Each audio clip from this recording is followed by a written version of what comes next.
Hello दोस्तों, मैं हूं अलका जैन और आज आप सुनेंगे प्रेमचंद की लिखी कहानी देवी। रात भीग चुकी थी।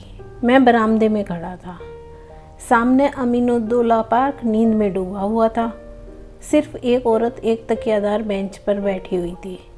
पार्क के बाहर सड़क के किनारे एक फ़कीर खड़ा राहगीरों को दुआएं दे रहा था। खुदा और रसूल का वास्ता, राम और भगवान का वास्ता, इस अंधे पर रहम करो।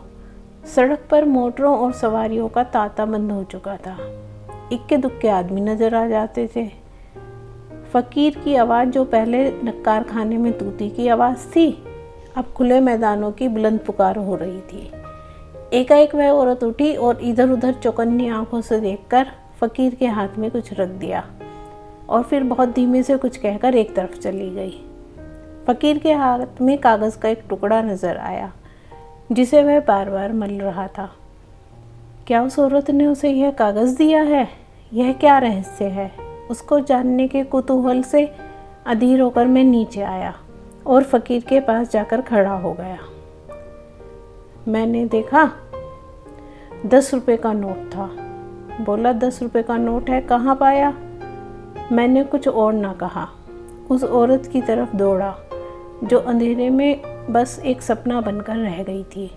वह कई गलियों से होती हुई एक टूटे फूटे मकान के दरवाजे पर रुकी, ताला खोला और अंदर चली गई।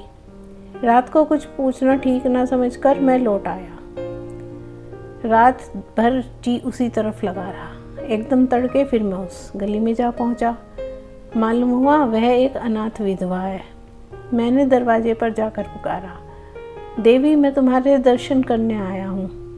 औरत बाहर निकल आई, गरीबी और बेकसी की जिंदा तस्वीर।